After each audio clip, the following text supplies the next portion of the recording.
When you're doing a renovation, especially in an old house, I think the first thing you have to have on your agenda is the kitchen, to redo the kitchen and make sure it's livable for today's family and the way that people entertain, and we entertain quite a bit. With the kitchen, it had a lot of French flourishes. There was a lot of heavy carving, a lot of heavy moldings. There was a crenellated top of all the cabinetry that ran the perimeter of the room and just gave a feeling of heaviness. It was like trying too hard. You know, it was a grand kitchen. It was pretty, but not for this house. So we basically stripped it of all ornamentation. We took all the carved corbels off, all the carved keystones. We took the crenellated molding off the top and basically just replaced them with simpler moldings and sprayed everything white.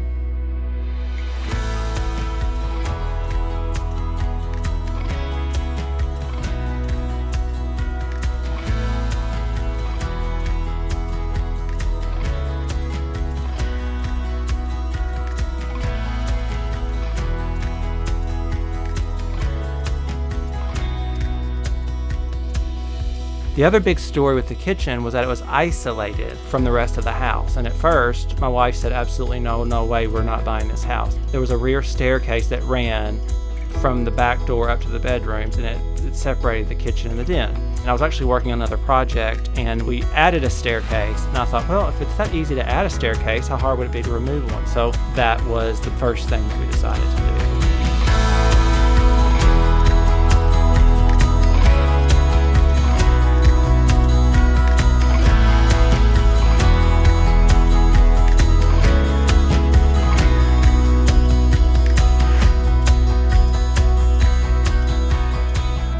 I really wanted the kitchen to feel kind of like a country kitchen, a proper English country kitchen. So I picked 2-inch scaled check fabric, had an acrylic back and upholstered to the wall to really create that sense of farm and sort of quaint element. In order to give us a feeling of softness, that's why I really wanted the walls to be upholstered versus wallpapered or painted.